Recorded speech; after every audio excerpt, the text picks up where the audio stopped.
Recording लगा दी, अब शुरू हो जाइए। Yes, the recording has started and we have to begin with the law of torts. भाई हमको लॉ ऑफ टॉर्ट्स से शुरू करना है, ठीक है। तो लॉ ऑफ टॉर्ट्स से अगर शुरू करना है तो सबसे पहले लॉ का मतलब तो पता है, ऑफ का मतलब भी ज्यादातर लोग जानते ही होंगे। टॉर्ट का मतलब क्या होता है?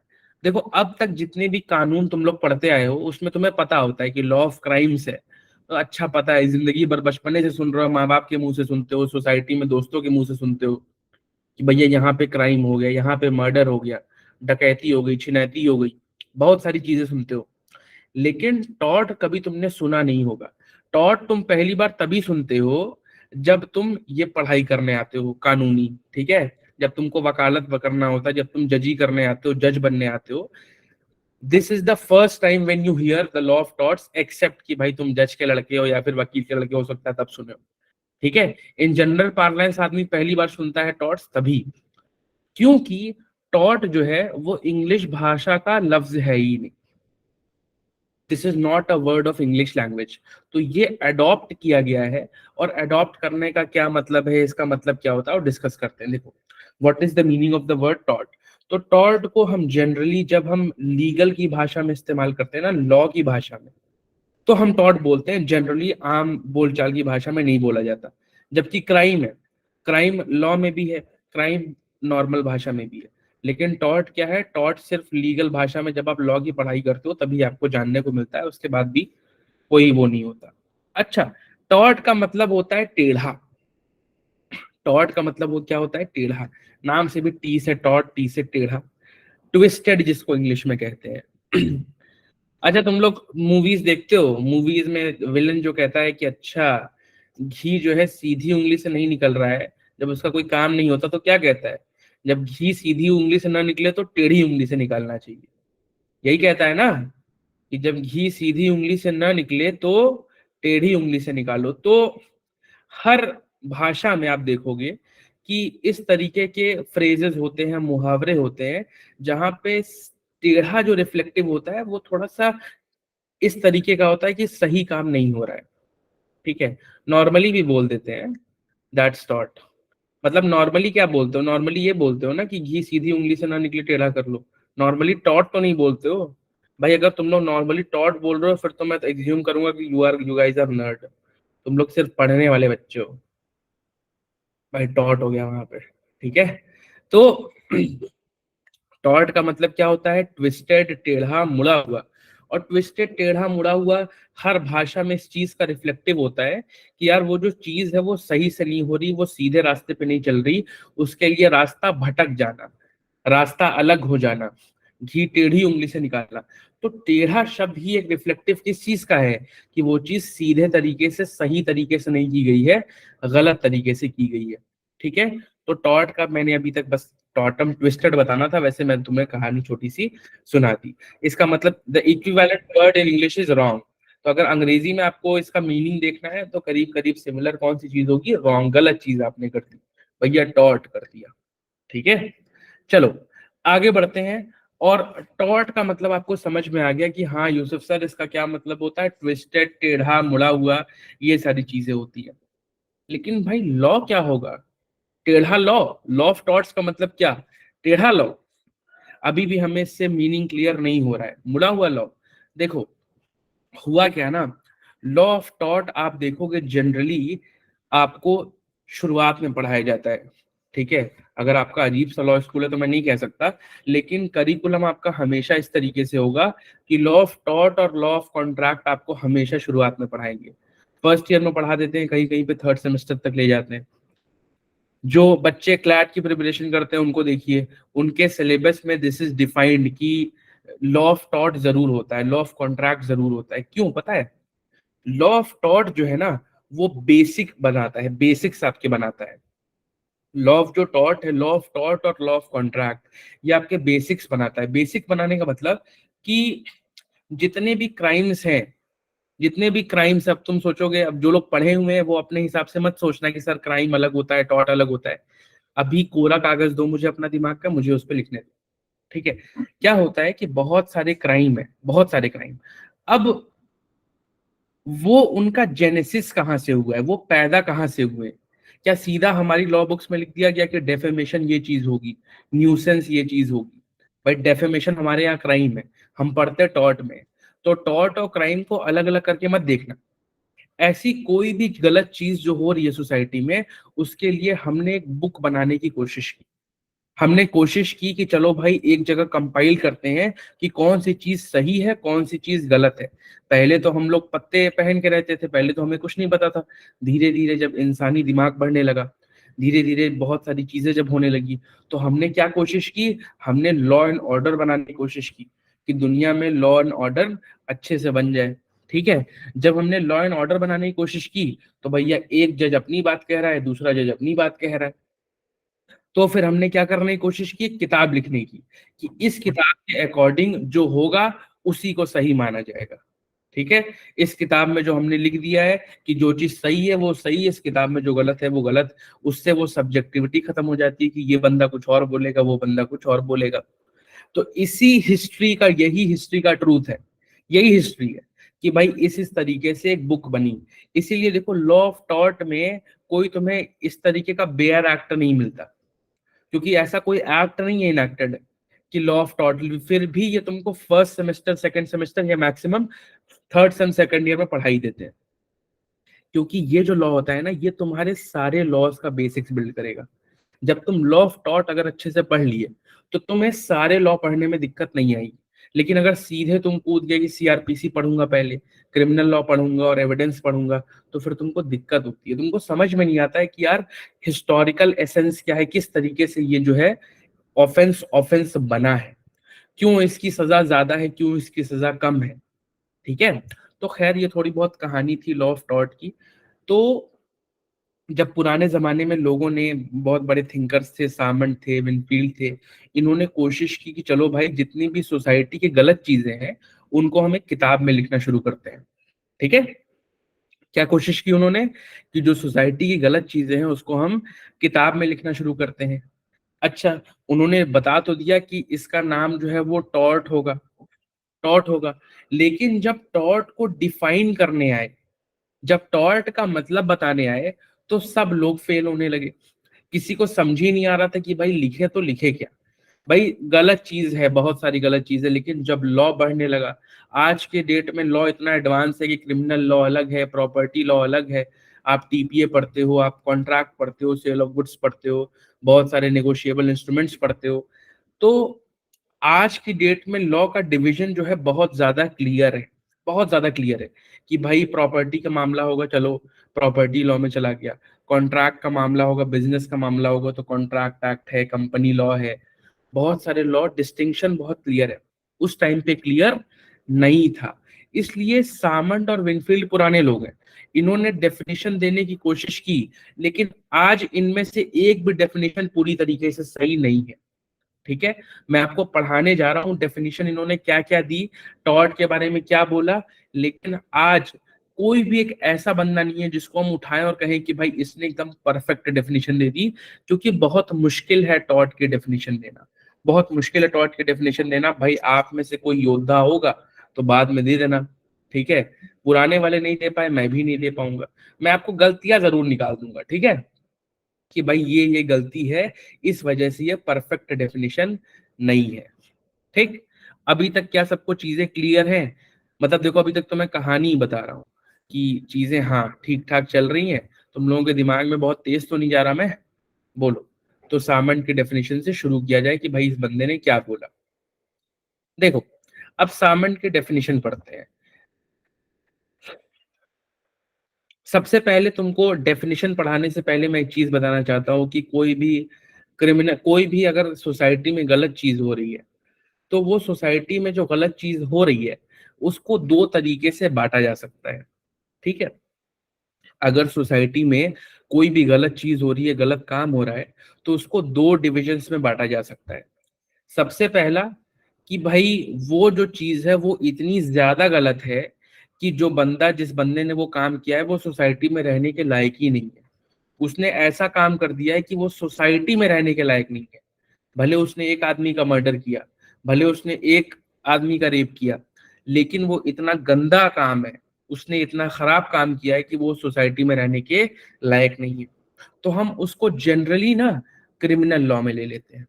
क्रिमिनल लॉ में जनरली यही मतलब होता है कि भाई उसने बड़ा खराब काम किया है, वो सोसाइटी में रहने के लायक नहीं है, तो उसको उठाते हैं और सोसाइटी से ही अलग कर देते हैं, इसको जेल में डाल देंगे, इसको चीजें करेंगे, ठीक है, इसके साथ ऐसी। और कुछ कुछ ऐसी चीजें होती हैं जो गलत होती हैं, लेकिन इतनी ज्यादा गलत नहीं होती कि आप उसको सोसाइटी से ही अलग कर दो। जैसे मैं आऊं तुम्हारे घर में और मैं तुम्हारे ऊपर पानी फेंक दूं, ठीक है, क्या मैंने गलत किया? बिल्कुल गलत किया। तुम्हारे ऊपर पानी क्यों फेंका?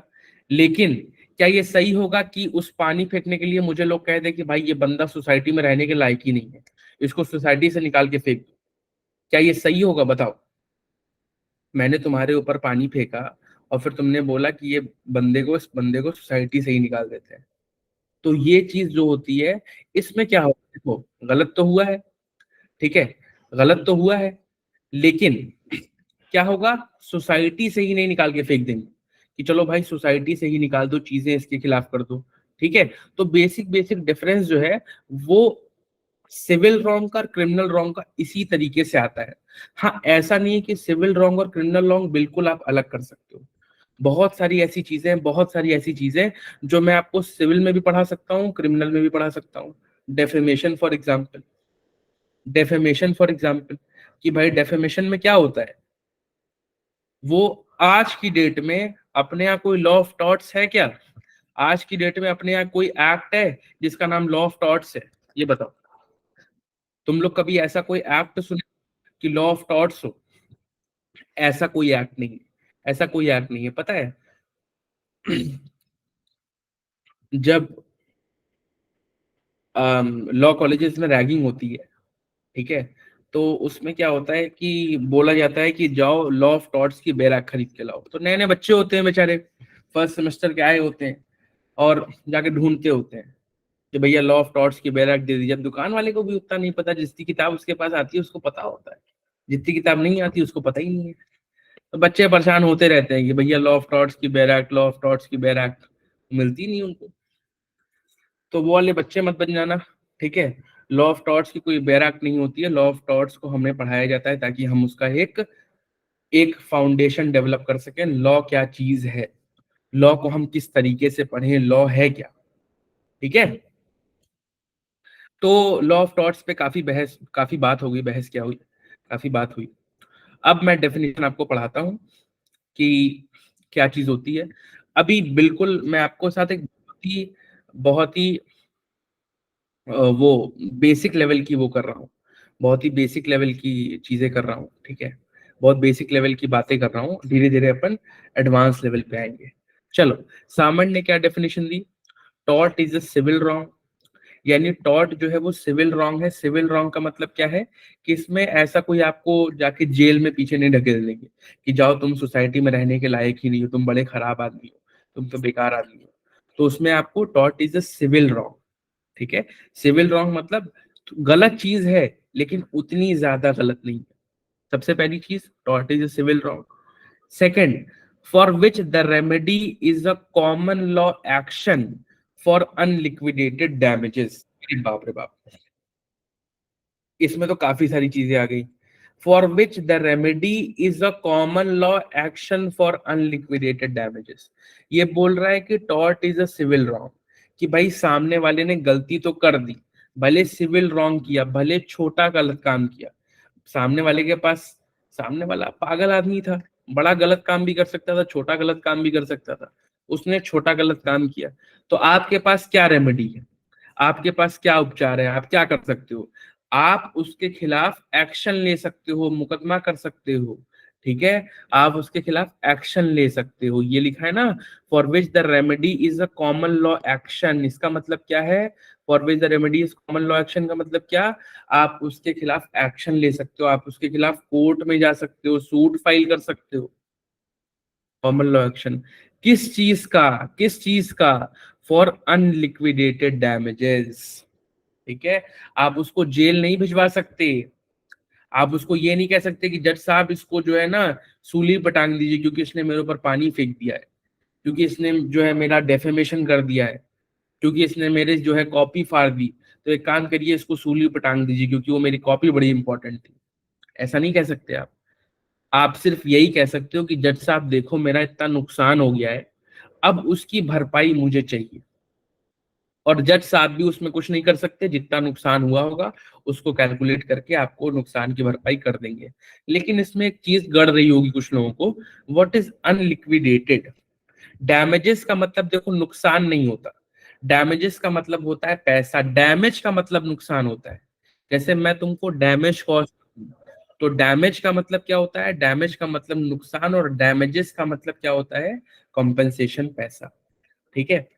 अनलिक्विडेटेड और लिक्विडेटेड का मतलब देखो लोग अपने इसमें फटाफट ज्ञान बता रहे हैं कि देखो भाई लिक्विडेटेड का मतलब और अनलिक्विडेटेड का मतलब, सब लोग सही कह रहे हैं। अनलिक्विडेटेड का मतलब होती है जो चीज पहले से फिक्स न की जाए। ठीक है, जो चीज पहले से फिक्स न हो, ये तो सबको पता है भाई, इतना ज्ञान तो सबको पता है, सब लोग गूगल करके ये बता सकते हैं कि अनलिक्विडेटेड का मतलब क्या है। क्यों अनलिक्विडेटेड, व्हाई?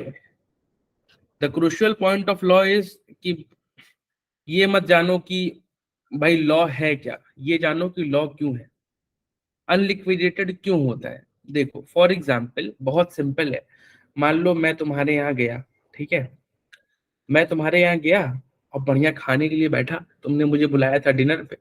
अब मैं जैसे ही गया तुमने मेरे सामने मेन्यू रख दिया, मैंने कहा बड़े बढ़िया लोग हैं यार, मेन्यू देके कौन खाना पूछता है रेस्टोरेंट के अलावा, इन लोगों ने तो मुझे मेन्यू दे दिया। जब मैं मेन्यू पढ़ रहा हूँ तो उसमें लिखा है डेफेमेशन का 2000, टॉर्ट का मतलब ये कोई इंजरी कर दी, कोई असॉल्ट कर दिया, ठीक है, एक एक टॉर्ट का अलग अलग पैसा लिखा है कि भाई तुमने ये कर दिया तो 500 रुपए के लिए लायबिल, ये कर दिया तो 1000 रुपए के लिए लायबिल, और अगर मेरा डेफेमेशन किया फिर तो भाई मैं तुमसे 20,000 रुपए लूंगा। मैं एकदम देख के घबरा गया, मैं कहा अरे बाप रे ये क्या है, ये क्या है। कह रहा है ये कुछ नहीं सर, वो मैं तुम्हारे साथ एक एग्रीमेंट करना चाहता हूँ कि कल को हमारे बीच में कोई भी डिस्प्यूट होगा, कल को हमारे बीच में मान लीजिए आपने मेरा टॉर्ट कर दिया, मेरे साथ कोई भी टॉर्ट कर दिया, तो मैं इस हिसाब से आपसे पैसे लूंगा। मैं हूँ जीनियस भाई, ये तो बहुत मस्त चीज है, ये तो मैं भी अपने घर में ला के रखूंगा और लेके भी चलूंगा ऑफिस में। मान लो किसी रोड रेज हो गई, सड़क पे लड़ाई वड़ाई होगी थोड़ी बहुत, तो अपन जो है कोई मेरे ऊपर पानी वानी फेंकेगा, बोलेगा पानी फेंकने का 20 रुपए, ठीक है। किसी ने मेरी गाड़ी पे जो है, गाड़ी पे चल के गाड़ी पे जैसे कुछ लोग होते नहीं है, गाड़ी पे जबरदस्ती टेक लगा देते हैं, गन लगा के बैठ गए से उनकी गाड़ी के, तो उसका मैं लूंगा 500 रुपए। तो ऐसे करना बेवकूफी लगेगी नहीं लगेगी बताओ? क्या दुनिया में ऐसे सब लोग कर सकते हैं? सिर्फ पागल लोग ही कर सकते हैं, ठीक है, ऐसा तो कोई कर नहीं सकता, और तुम लोग कर सकते हो, पागल लोग प्लस यू, लेकिन तुम लोग तो पागल लोगों में ही आते हो। खैर, तो मैं ये बोल रहा हूँ कि हर आदमी अपना एक मेन्यू बना के नहीं बैठ सकता ना बड़े भाई, कि भाई अगर मेरे साथ ये हुआ तो इतना पैसा, ये हुआ तो इतना पैसा। इसलिए जो पैसा होता है वो कांड होने के बाद डिसाइड किया जाता है, कि तुमने मेरा डेफेमेशन कर दिया, उसके बाद मैं डिसाइड करूंगा ना कि डेफेमेशन से मेरा कितना घाटा हो रहा है। अब तुमने विराट कोहली का डेफेमेशन कर दिया, लोगों में वो बात बड़ी फैल गई, अरे भाई विराट कोहली के बारे में ऐसा वैसा, उसकी वजह से उसके कई सारे ब्रांड चले गए, उसके कई सारे पैसे चले गए, 200-300 करोड़ का हर्जाना तुम्हें भरना पड़ेगा। अब 200-300 करोड़ का लॉस हुआ है तो उतना तुम्हें पैसा भरना पड़ेगा। अब तुमने मेरी बेइज्जती कर दी, मेरी बेइज्जती करने से क्या होता है, करो भाई, मैं तुमसे 50 रुपए ले लूंगा, ठीक है। कोर्ट डिसाइड करेगा ना, कोर्ट एसर्टेन करेगा कि भाई कोर्ट देखेगा कि इनकी कितना लॉस बन रहा है, ठीक है। कोर्ट कहेगा कि जाओ भाई अपना कैलकुलेट करके लाओ, मैं भी देखूं। कोर्ट तुम अपने पॉइंट रखोगे, सामने वाला बंदा अपनी कहानी रखेगा कि जज साहब ये तो विराट कोहली भी नहीं है, ये तो नॉर्मल यूसुफ यूसुफ सर है, इनकी बेइज्जती करने से क्या होता है, इनकी बेइज्जती करने से कुछ नहीं होता, ठीक है। तो अनलिक्विडेटेड डैमेजेस, अब उसके पहले ही से मैं अपने सर पे घूमता फिरूं कि कल को कोई भी मेरा डिफेमेशन किया तो मैं उससे 20,000 रुपए लूंगा, क्या मैं ऐसा कर सकता हूँ? ऐसा नहीं कर सकता हूँ। कोर्ट कांड होने के बाद ही डिसाइड करेगी कि भैया कितना देना और कितना नहीं, यानी पहले से फिक्स नहीं कर सकते, इसलिए यहाँ पे लिखा है अनलिक्विडेटेड। क्या सबको कहानी समझ में आ गई कि नहीं? क्या मैं जबरदस्ती तो कहानी नहीं सुना रहा हूँ आप लोगों को? देखो अनलिक्विडेटेड का मतलब जानते रहो कि not defined, but why not defined, but why not prefixed, क्योंकि प्रीफिक्स कर नहीं सकते ना भाई, पहले से डिसाइड कर नहीं सकते कि कितना है कितना नहीं। ठीक है, चलो आगे बढ़ते हैं। For which the common law, for which the remedy is a common law action for unliquidated damages. तो रेमेडी क्या है, किस चीज की रेमेडी है? रेमेडी मतलब आप जाओगे एक्शन लोगे सामने वाले बंदे पे, तो मैं तुम्हारे खिलाफ एक्शन ले लूंगा। ठीक है, और किस चीज के लिए? अनलिक्विडेटेड डैमेजेस के लिए। मतलब डैमेजेस तो लेने ही जाओगे और उसका नेचर जो रहेगा वो अनलिक्विडेटेड रहेगा, यानी वो कोर्ट बाद में डिसाइड करेगी कि इस बंदे को कितने पैसे देना है। और लास्ट लाइन में लिखा है कि which is not exclusively breach of contract, breach of trust और अदर मेयरली इक्विटेबल ऑब्लिगेशन। इसका मतलब मैं आपको ये स्लाइड में बता देता हूं। देखो भाई,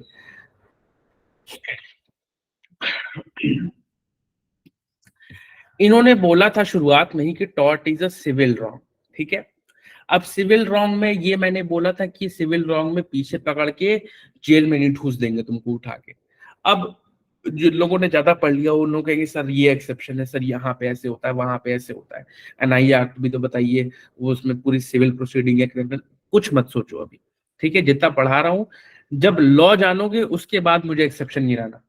पहले लॉ जान लेना उसके बाद एक्सेप्शन। ठीक है, what is the law? 1% exception है तो पहले 99% तो अपन को पढ़ना पड़ेगा ना। सिविल रॉन्ग देखो, सिविल रॉन्ग में क्या होता है कि सामने वाली पार्टी को पैसा मिलता है, कॉम्पनसेशन मिलता है कि भैया तुमने मेरे साथ गलत किया, मैं तुमको उसके बदले में कॉम्पनसेशन दे दूंगा। जैसे मैंने वो वाला एग्जाम्पल दिया था जब मैं इसके पहले कॉन्ट्रैक्ट पढ़ा रहा था कि मैंने स्विगी से जोमेटो से बर्गर ऑर्डर किया, उसके साथ जो है चीज डिप आती है ना, उसमें डिप चीज एक्स्ट्रा चीज वो ऑर्डर की, भैया चीज उन्होंने दी नहीं, सूखा सूखा बर्गर और पैटी दे दिया मुझको। तो उसके खिलाफ मैं क्या करूंगा? जाऊंगा जोमेटो और जो स्विगी वाला है उसको 2 थप्पड़ मारूंगा और कोर्ट में कहूंगा जज साहब इनको दे दीजिए सजा, 3 साल तक ये लोग बाहर नहीं आने चाहिए क्योंकि इन लोगों ने मेरी बर्गर में वो नहीं लगाई, चीज नहीं लगाई। क्या ऐसा कह सकता हूँ क्या मैं? नहीं कह सकता ना भाई। कोर्ट से कहूंगा तो कोर्ट मुझे 2 थप्पड़ मार सकती है, हो सकता है, लेकिन उसको थप्पड़ मारने नहीं देगी। उस केस में मामला क्या होगा? कोर्ट कहेगी यूसुफ भैया देखो मुझे अपनी कहानी मत सुनाओ, कितना पैसा तुम्हारा नुकसान हुआ है उतना पैसा नुकसानी की भरपाई करो, लेके टाटा बाय बाय हो जाओ। ठीक है, वो भी नुकसान भरेगी। तो सिविल रॉन्ग में नुकसान भरा जाता है। अब नुकसान भरने के तो हजार तरीके हैं ना। अब जैसे मैंने उस बर्गर वाले से बर्गर मंगाया था, उसने पैटी में एक्स्ट्रा चीज नहीं दिया, तो क्या उसने टॉर्ट कर दिया क्या भाई? उसने टॉर्ट कर दिया क्या कि उसने ब्रीच कॉन्ट्रैक्ट किया? क्या उसने अपना कॉन्ट्रैक्ट तोड़ा है या उसने कोई गलत काम कर दिया? अरे बाप रे बाप, बोलो, क्या उसने अपना कॉन्ट्रैक्ट तोड़ा है या उसने कोई बहुत बड़ा गलत काम कर दिया? अब मैं कॉन्ट्रैक्ट और टॉर्ट की डेफिनेशन नहीं बताने बैठूंगा कि अब कुछ लोग ऐसा कॉन्ट्रैक्ट क्या होता है, इतना तुम लोगों से मैं एज्यूम कर रहा हूँ कि तुमको आता होगा। उससे मैं क्या एज्यूम करूंगा कि उसने कॉन्ट्रैक्ट को तोड़ा है अपने, या फिर उसने कोई गलत काम कर दिया? अरे बाप रे बाप, कि उसने चीज नहीं दी भाई, इतना बड़ा गलत काम कर दिया, बोलो।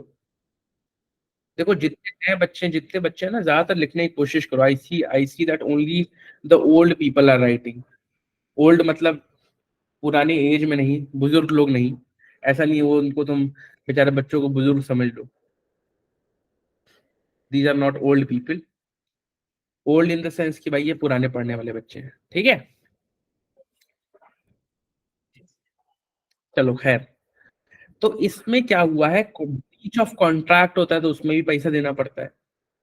ब्रीच ऑफ कॉन्ट्रैक्ट तो उसमें भी पैसा ही देना पड़ता है। भैया मैंने तुमसे बोला कि भाई साहब तुम सब्जी वाले हो और मैं तुम्हारा कस्टमर हूँ, मैंने तुमको पैसे दे दिए, तो तुम मुझे सब्जी लाके दोगे ना भाई। और सब्जी लाके नहीं देते तो मैं तुम्हारे खिलाफ कोर्ट में चला जाऊँ, कह दूं कि टांग दीजिए सब्जी वाले को कानून के उस पे, फंदे पे। इस सब्जी वाला ये this he does not deserve to live, क्योंकि उसने मुझे नेनुए की सब्जी नहीं दी, भिंडी की सब्जी नहीं दी। ऐसा नहीं कह सकता मैं, क्योंकि जो मुझे नुकसान हुआ है वो मुझे पैसा मिलेगा वापस और उसके बाद टाटा बाय बाय। तो बहुत सारे ऐसे गलत काम होंगे भाई, सामने वाले ने सब्जी देके तुमने सब्जी न देके गलत काम तो किया है। तो ऐसे बहुत सारे गलत काम होंगे, बहुत सारे गलत काम होंगे जिसमें पैसा मिलता है। लेकिन हर वो गलत काम जिसमें सामने वाले से आप पैसा लेते हो, जरूरी नहीं है कि वो टॉर्ट हो।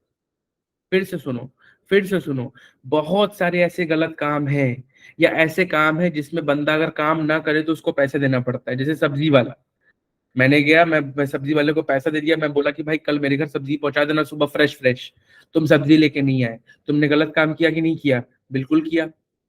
तो उसमें मैं तुम्हारे खिलाफ ये नहीं कह दूंगा कि जेल में बंद कर दो, इसको फांसी पे टांग दो, इसके साथ ऐसा वैसा कर दो। ऐसा नहीं करूंगा। इसमें सामने वाला भाई, मेरा जितना नुकसान हुआ है, मेरा उतना नुकसान तुम मुझे वापस कर दो, तुम मुझे उतने पैसे वापस कर दो। ठीक है। लेकिन ये टॉर्ट तो है नहीं, ये तो कॉन्ट्रैक्ट को तोड़ा जा रहा है ना। समझ पा रहे हो कि नहीं समझ पा रहे? भाई तुमने सब्जी नहीं दी, तुमने टॉर्ट नहीं किया, तुमने मेरे साथ असॉल्ट नहीं कर दी, बैटरी नहीं कर दी, तुमने मेरे को मारा नहीं, तुमने मेरा डेफेमेशन नहीं किया, तुमने सिर्फ क्या किया, तुमने अपने कॉन्ट्रैक्ट को तोड़ा। तो देखो सिविल रॉन्ग में मैंने एक बड़ा सा गोला बनाया है, जिसमें टॉर्ट है, ब्रीच ऑफ कॉन्ट्रैक्ट है, ट्रस्ट को भी बाद में छोड़ो बताता हूँ। टॉर्ट है, कॉन्ट्रैक्ट है, तो बहुत सारे ऐसे गलतियां हो सकती हैं जिसमें सामने वाले को सिर्फ पैसा देके छूट गए। तुमने मान लो सड़क सड़क पे गलत जगह पे पार्किंग लगाई है, ठीक है, अब उस पे लिखा है कि कोई भी बंदा इस जगह पे पार्क करेगा तो उसको 500 रुपए हर्जाना देना पड़ेगा। तुमने उस जगह पार्क कर दिया, तुम्हें 500 रुपीज देने पड़ेंगे। तो बहुत सारे सिविल रॉन्ग है जिसमें सामने वाला बंदा पैसा देके छूट सकता है। तो वो कई तरीके के होते हैं। सबसे पहला तो टॉर्ट है, कि अगर तुम टॉर्ट में नपे हो, अगर तुम्हारे खिलाफ टॉर्ट में केस हुआ है, तो क्या तुम पैसा देके छूट सकते हो कि नहीं छूट सकते? बताओ। अगर टॉर्ट में तुम्हारे खिलाफ केस हो गया तो तुम पैसा देके छूट सकते नहीं छूट सकते? बिल्कुल छूट सकते। इतनी देर से मैं यही तो ज्ञान दे रहा था। ब्रीच ऑफ कॉन्ट्रैक्ट में हुआ है तो पैसा देके छूट सकते कि नहीं छूट सकते? बिल्कुल छूट सकते। कि हमने ब्रीच ऑफ कॉन्ट्रैक्ट कर दिया, हमने कॉन्ट्रैक्ट को तोड़ दिया, सामने वाली पार्टी कही कि भैया मेरा 50,000 का नुकसान हुआ है, बिल्कुल मैंने कहा कि ये लो, मैंने ये कहा, मैंने कहा ये लो पैसा लो, निकलो यहाँ से। ठीक है। और लास्ट में है ब्रीच ऑफ ट्रस्ट। इसको मतलब ये मत समझना कि जो है मैंने अपनी गर्लफ्रेंड से वादा किया था उसको मैंने तोड़ दिया और ब्रीच ऑफ ट्रस्ट हो गया। वो वाले ट्रस्ट की बात नहीं कर रहे हैं ये लोग, कि जो तुम्हारा ट्रस्ट, मेरा तुम्हारा भाई, मेरा भी साथ में, मेरा तुम्हारा ट्रस्ट जो टूटता रहता है, this is not that trust. ठीक है। अब इन्होंने जबरी ट्रस्ट को इसमें लिखा है, लिखने का रीजन ये है कि उस टाइम पे ट्रस्ट को देखा जाता है। ट्रस्ट मतलब ट्रस्टी सुनते हो ना, प्रॉपर्टी वाला यार, प्रॉपर्टी वाला, कि ये इस प्रॉपर्टी का ट्रस्टी है, उस ट्रस्टी है। तो ये जो ट्रस्ट है वो प्रॉपर्टी के अंदर आता है। ठीक है। ये प्रॉपर्टी वाला ट्रस्ट है। आज की डेट में हम ट्रस्ट को इसके साथ नहीं पढ़ते। एक टाइम था, सालमंड और विलफील्ड का जमाना जब था, तब हम ट्रस्ट वस्ट को साथ में पढ़ते थे, इसलिए उन्होंने ट्रस्ट घुसाया यहाँ पे। आज की डेट में हम लोग सब प्रॉपर्टी लॉ में अलग से पढ़ते हैं। तो ट्रस्ट का उतना कोई वो भी नहीं होता है। जनरली हम टॉर्ट को, बीच ऑफ कॉन्ट्रैक्ट को समझते हैं। फाइनली सम अप करता हूं अपने आर्ग्यूमेंट को, कि बहुत सारे ऐसे गलत काम होते हैं जिसमें आप पैसे देके छूट सकते हो। तो उसमें टॉर्ट भी आता है, ब्रीच ऑफ कॉन्ट्रैक्ट भी आता है, ब्रीच ऑफ ट्रस्ट भी आता है। तो ऐसा, ये इसका मतलब ये नहीं है कि टॉर्ट ब्रीच ऑफ कॉन्ट्रैक्ट है और breach of contract breach of trust है। सब एक दूसरे से मिलते जुलते नहीं है, अलग अलग चीजें हैं। बस इसमें फाइनल रिजल्ट क्या होता है कि आप पैसा देके कोर्ट से मामला खत्म करा सकते हो, वो पैसा देके सामने वाले को छूट सकते हो। क्या क्लियर है सिविल रॉन्ग क्या क्या है? बोलो, क्या क्लियर है इतना? चलो, क्लियर है तो अपन आगे बढ़ते हैं। अब हम पढ़ते हैं विनफील्ड की डेफिनेशन। और फिर विनफील्ड की डेफिनेशन पढ़ने के बाद मैं तुमको इसमें गलतियां निकाल के बताऊंगा कि भाई इन्होंने गलत कौन कौन सी चीज लिखी है। ठीक है। अब तुम सोचो, मैं गलती निकाल रहा हूं तो क्या मैं इन लोगों से बड़ा हूं? बोल दो यस सर यूसुफ, आप इनसे बड़े हैं। आप तो भाई लर्नेड आदमी है।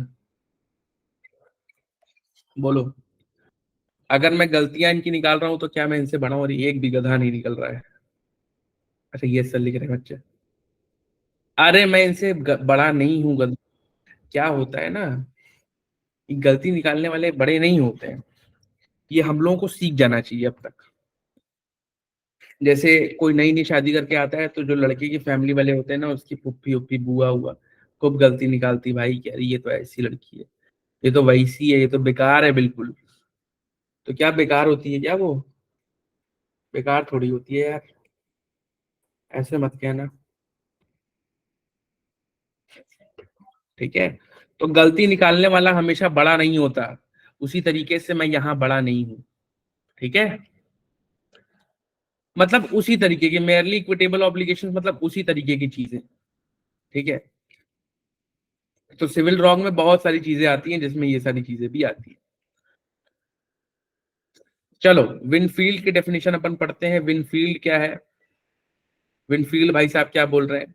टॉर्शियस लायबिलिटी। टॉर्शियस का मतलब क्या है? अब आई इसमें बड़ा हो गया है, बनाने वाले ने भाई कारनामा कर दिया है, ठीक है, क्या मुजस्समा बनाया है ये। Tortious liability arises from a breach of duty primarily fixed by law. Tortious liability मतलब जो टॉर्ट से जो लायबिलिटी निकलती है वो कैसी निकलती है? That is a breach of duty primarily fixed by law. अब वही वाला एग्जांपल अपन, जिसमें एक बंदा बैठा है और पूरा मेन्यू लेके बैठा है कि तुमने मेरे साथ ये किया तो इतना पैसा लूंगा, ये किया तो इतना पैसा लूंगा, ठीक है। अब जैसे मान लो मैंने तुमसे बोला कि भैया मैं तुमको पैसे दे रहा हूँ, मुझे सुबह में सब्जी पहुंचा देना, तो मैं सिर्फ तुम्ही से सब्जी मांग सकता हूँ ना, कि मैंने तुमको सब्जी दी और जाके अपनी सासू माँ से सब्जी मांग रहा हूँ कि आपने सब्जी मेरी अभी तक क्यों नहीं वापस की? भाई मैंने जिसको पैसे दिए उसी से सब्जी लूंगा, कि पूरी दुनिया से मेरे खिलाफ राइट हो गया है कि मैं जाके किसी से भी सब्जी मांग लूं? बोलो, जिससे पैसा दिया हूं उसी से तो लूंगा, कि किसी से भी जाके मांग लूं कि भाई कोई भी सब्जी ला के दो, सब लोग मुझे सब्जी ला के दो? ऐसा नहीं कर सकता ना। तो इस चीज को कहते हैं राइट इन रेम और राइट इन पर्सोनेम। एक तुम्हारा राइट पूरी दुनिया के खिलाफ होता है जो लॉ फिक्स करता है, और एक राइट इन पर्सोनेम होता है जो एक एक बंदे या दो बंदे के खिलाफ होता है, जितने लोग आपस में डिसाइड किए हैं, और वो राइट सिर्फ उन्हीं बंदों के खिलाफ होता है, दुनिया के खिलाफ नहीं होता। जैसे मैंने अगर सब्जी मांगी तो तुम ही मुझे सब्जी दोगे, तुम्हारा एजेंट दे सकता है, तुम दे सकते हो, तुम्हारे मम्मी पापा दे सकते हैं मान लो, लेकिन मैं दुनिया में किसी से भी जाके उठ के नहीं चला जाऊंगा कि मैंने उसको पैसा दिया तुम मुझे सब्जी दो। ऐसा नहीं कर सकते, क्योंकि वो जो राइट है वो सिर्फ तुम्हारे खिलाफ है। लेकिन मुक्का न मारने का राइट मेरा दुनिया के खिलाफ है ना भाई, कि भाई मुझे कोई मुक्का मत मारना प्लीज। तुम मारो, तुम्हारे पापा मारे, मम्मी मारे, सासू माँ मारे, सब्जी वाला मारे, कोई भी मारे, क्या मेरा राइट पूरी दुनिया के खिलाफ है कि नहीं, कि मुझे कोई मुक्का नहीं मारेगा? बोलो, क्या मेरा ये राइट है कि नहीं पूरी दुनिया के खिलाफ? तो उस राइट को कौन फिक्स कर रहा है? क्या हम कॉन्ट्रैक्ट से फिक्स करते हैं क्या? नहीं, उस राइट को हम फिक्स करता है लॉ हमारा। लॉ कहता है कि बेटा कल तो किसी को तुम नहीं मार सकते, ठीक है, कल को तुम किसी को नहीं मार सकते। समझ गए? तुम लोगों ने वो वाला क्या कहते हैं, ये सुना है, ये वाला एक बड़े फेमस फ्रेज है अंग्रेजी का, your right ends where my nose begins. ये सुना है तुम्हारा तुम लोगों ने? Your right ends where my nose begins. जैसे भाई एक बंदा है मान लो हवा में तलवार नचा रहा है, ठीक है, हवा में तलवार नचा रहा है, तो क्या वो नचा सकता है? बिल्कुल नचा सकता है, कोई दिक्कत नहीं है, नचाओ, हवा में तलवार नचाओ, कोई दिक्कत नहीं। लेकिन अब कोई तीसरा बंदा उसमें घुसने लगा, ठीक है, उसमें घुसने लगा, वो तीसरे बंदे के पास जाने लगा, उसकी नाक काट दी, क्या वो ये कर सकता है? नहीं कर सकता। भाई उसके पास अपना तलवार है, उसके पास अपनी लाठी है, जो तुम्हें नचाना है आपस में नचाओ पास में, लेकिन तुम किसी की नाक नहीं काट सकते ना उससे। तो जैसे ही हम उसके क्लोज जाएंगे उसका राइट अपने आप खत्म हो जाता है। उसी पे ये था कि your right ends where my nose begins, ठीक है। तो खैर ये तो थोड़ा सा ऑफ डिस्कशन चला गया। अपन अपन ये बात कर रहे थे कि duty primarily fixed by law. Duty primarily fixed by law मतलब वो ड्यूटी जो होगी वो कॉन्ट्रैक्ट से नहीं निकल रही होगी, वो लॉ ने बनाई होगी, ठीक है। इतना समझ गए? चलो, this duty is towards persons generally. जो मैंने बताया कि मेरा जो राइट होगा मार ना खाने का, थप्पड़ ना खाने का, क्या सिर्फ तुम्हारे खिलाफ होगा या पूरी दुनिया के खिलाफ होगा? भाई पूरी दुनिया के खिलाफ होगा, पूरी दुनिया की तो खिलाफ होगा, कि मेरा कोई मर्डर ना करे, मेरा कोई मेरे साथ कोई गलत काम ना करे। ये जो मेरा राइट है, this is towards people generally, ठीक है, दिस टुवर्ड्स पीपल जनरली। और जो तुम्हारी ड्यूटी है कि तुम किसी को मारो ना, तुम किसी को परेशान ना करो, this is also towards people generally. इसलिए यहाँ पे क्या लिखा है? This duty is towards people generally and its breach is redressable by an action for unliquidated damages. आखिर में ये सालमन की डेफिनेशन की बात कर रहा है कि भाई ये किस तरीके से इसको हम रेड्रेस कर सकते हैं, क्या इसका इलाज है? अनलिक्विडेटेड डैमेजेस, कि भैया उसमें पैसा लो और जाओ, ठीक है। क्या अपन को क्लियर है सालमन की डेफिनेशन और विनफील्ड की डेफिनेशन? विनफील्ड भाई साहब क्या कह रहे हैं कि जो ड्यूटी है वो लॉ फिक्स करता है, वो जो ड्यूटी है वो पूरी दुनिया के खिलाफ है, या जो राइट है पूरी दुनिया के खिलाफ है कि कोई आपको मारे पीटे ना, थप्पड़ ना मारे। और मान लो किसी ने आपके साथ करने के बावजूद, इतना लॉ बनाने के बावजूद किसी ने आपके साथ गलत कर दिया, तो आप क्या करोगे? अनलिक्विडेटेड डैमेजेस के लिए जाओगे। ठीक है, अब गलती ढूंढने की कोशिश करते हैं। सबसे पहली चीज जो कॉमन है, सालमन भाई साहब ने क्या बोला था? Tort is a civil wrong which for which the remedy is unliquidated damages, और जो कॉन्ट्रैक्ट, ब्रीच ऑफ कॉन्ट्रैक्ट नहीं है, ब्रीच ऑफ ट्रस्ट नहीं है। अब दोनों में कॉमन क्या है? अनलिक्विडेटेड डैमेजेस है, is an action for unliquidated damages. मतलब अगर हमें अगर हमें इस चीज का उपचार चाहिए कि मान लो किसी ने हमारे साथ गलत कर ही दिया, तो हम क्या कर सकते हैं? अनलिक्विडेटेड डैमेजेस ले सकते हैं। सामन भाई साहब ने भी ये कहा और विनफील्ड भाई साहब ने भी ये कहा कि भाई हम क्या करेंगे? Redressable by an action for unliquidated damages. दोनों भाई साहब लोग क्या कह रहे हैं कि क्या करो, कल को तुम्हारे साथ टॉर्ट हो जाए, कोर्ट जाओ और कोर्ट से कहो कि पैसा चाहिए। क्लियर है सबको? क्लियर है सबको? दोनों दोनों सेम बात कर रहे हैं कि नहीं कर रहे हैं इस कॉन्टेक्स्ट में? अनलिक्विडेटेड डैमेजेस के बारे में दोनों सेम बात कर रहे हैं। अब देखो, मान लो एक एग्जांपल लेते हैं। हमारा जो नेबर है बड़ा शरारती आदमी है, बड़ा बेकार आदमी है, खूब गाना बजाता है रात भर तेज तेज फुल वॉल्यूम पे। ठीक है, और बड़ा अमीर भी है। मान लो रोनाल्डो है, मैं रोनाल्डो के बगल में रहता हूँ, रोनाल्डो मेरे बगल वाले फ्लैट में रहता है। अब रोनाल्डो भाई साहब बहुत अमीर भी है, और लेकिन उनको गाना सुनने का बड़ा शौक है, रात भर वो गाना बजाते रहते हैं। अब जब मैं कोर्ट में कंप्लेन करता हूँ, वो कहते हैं ये लो पैसा लो। कोर्ट कहती है 20,000 रुपए जुर्माना लगेगा तुम्हारे ऊपर, अनलिक्विडेड डैमेजेस 20,000 रुपए। रोनाल्डो भाई साहब के लिए 20,000 रुपए कुछ है ही नहीं, तुरंत ऐसे फेंक देते हैं। फिर मैं मुकदमा करता हूँ, फिर 20,000 पाता हूँ। लेकिन भाई मैं भी अमीर हूँ, मुझे भी 20,000 नहीं चाहिए यार। Who wants 20,000? I want piece भाई। मुझे रात को सोना होता है, मुझे पैसा लेना होगा उस टाइम पे या उसका गाना रुकवाना होगा? बताओ, क्या मुझे उस टाइम पे पैसा लेना होगा या उसका गाना रुकवाना होगा? बस बजना चाहिए गाना, टू स्टॉप म्यूजिक। गाना रुकवाना होगा ना उस टाइम पे, मुझे पैसे से मतलब नहीं होगा। तो सबसे पहली चीज जो इन्होंने कंसिडर की है वो ये है कि सिर्फ सामने वाले बंदे को पैसा नहीं चाहिए होता, कभी कभी आपको उसको कुछ करने से रोकना भी पड़ता है। उसे कहते हैं इंजंक्शन। इंजंक्शन, ठीक है? जंक्शन नहीं, इंजंक्शन। इंजंक्शन मतलब सामने वाले पे रोक लगाना कि भाई प्लीज ऐसा मत करो, गाना बजाओगे तो मैं सो नहीं पाऊंगा, तुम्हारा पैसा मुझको नहीं चाहिए, लेकिन प्लीज तुम गाना मत बजाया करो। क्या ये क्लियर है? तो विनफील्ड भाई साहब ने भी, सामन भाई साहब ने भी, इन लोग बहुत बड़े बड़े लोग थे, और फिर भी मैं छोटा आदमी हो गया उनको बता दे रहा हूँ कि भाई छोटा मुंह बड़ी बात, कि भाई तुमने ये गलती की है। ठीक है, तो डैमेजेस भी होते हैं। तो रेड्रेसल क्या होता है? मान लो कि तुम्हारे साथ किसी ने टॉर्ट कर दिया, तो जरूरी नहीं है तुम उससे पैसा ही लो।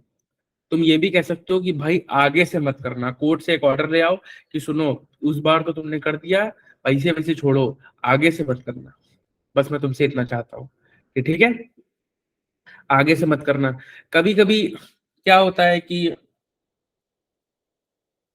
मान लो कोई बंदा है तुम्हारे यहाँ शराब पी के पड़ा है, तुम्हारा बड़ा सा लैंड था, थोड़ा सा किसी जगह से खुला पाया उसने, घुस गया और शराब पी के पड़ा हुआ है। ठीक है, अब तुम उस बंदे को पहले अपनी जमीन से हटाओगे या फिर जाओगे कोर्ट में टॉर्ट का मुकदमा करोगे और उससे डैमेजेस लोगे और ये सब करोगे? सबसे पहली तुम्हारी प्रायोरिटी क्या रहेगी? तुम उस बंदे को हटाओगे ना, जाके हटाओगे। मान लो शराब पी के नहीं आया, ऐसे ही आ गया है, कह रहा नहीं जाएंगे, तुम फोर्स यूज करोगे, चलो निकलो मेरी प्रॉपर्टी से, मेरे बीवी बच्चे अंदर, तुम पता नहीं कैसे हो। ठीक है, तो तुम उसको निकालोगे, उसे कहते हैं सेल्फ हेल्प, अपनी मदद स्वयं करना। ठीक है, सवारी सामान की खुद जिम्मेदार है, self help. God helps those who helps themselves, and law helps those who help themselves. Not in all the cases obviously. ज्यादा ऑल द केसेस में मानने लगोगे हर बात को तो क्रिमिनल ऐसे लोग कहलाते हैं कि भैया कोई हमको मारा, हम उसको और 4 थप्पड़ मारे और साथ में उसको 2 गोली मार दी। तो इतनी हेल्प अपनी नहीं करनी है, ठीक ठाक हेल्प करनी है भाई। God helps those who help themselves and loss seldom और मोर ऑफ, क्या बोला जाए इसको, खैर जो भी है। तो ये थोड़ी बहुत दिक्कत है। एक और दिक्कत अगर निकालना हो तो ये है कि this duty is towards peoples generally. अभी सर कहोगे सर तुमने तो इतना ज्ञान दिया कि सही कह रहे हो, this duty is towards people generally. तो ऐसा नहीं होता कि हमेशा जो ड्यूटी है आपकी सबके खिलाफ होती है। अगर आपने सुना हो वाइकेरियस लाइबिलिटी, सुना है किसी ने वाइकेरियस लाइबिलिटी? तो वाइकेरियस लाइबिलिटी सुना है भाई किसी ने? तो वाइकेरियस लाइबिलिटी में क्या होता है? वाइकेरियस लाइबिलिटी में मास्टर अपने सर्वेंट के काम के लिए लायबल हो जाता है, ठीक है? तो मास्टर अपने सर्वेंट के काम के लिए लायबल होता है, पूरी दुनिया के काम के लिए लायबल तो होता नहीं है, लेकिन फिर भी वो टॉर्ट के अंदर आता है। तो कुछ कुछ ऐसे भी एग्जाम्पल होते हैं जिसमें दो लोगों के बीच के रिलेशनशिप के, दो लोगों के बीच की ही जो लाइबिलिटी होती है, लेकिन फिर भी वो टॉर्ट में आती है। जैसे सर्वेंट मास्टर की हो गई, डॉक्टर पेशेंट की हो गई, लॉयर क्लाइंट की हो गई, ठीक है? तो ये रिलेशनशिप जो है कल को दिक्कत होगी तो टॉर्ट में ही आएगी, लेकिन this duty is not towards people generally. तो छोटी मोटी दिक्कतें हैं जो आज जिस वजह से कंसिस्टेंट नहीं है। आज जो हमारी सबसे अच्छी डेफिनेशन है वो हम सामन भाई की लेते हैं, ठीक है? सामन भाई की कहते हैं, सामन भाई तुमने सही डेफिनेशन ली है। अब इसके आगे अपन कल करेंगे, ठीक है? अपन आगे इसके कल करेंगे, क्योंकि लाइट आ नहीं रही है, चीजें हो नहीं पा रही।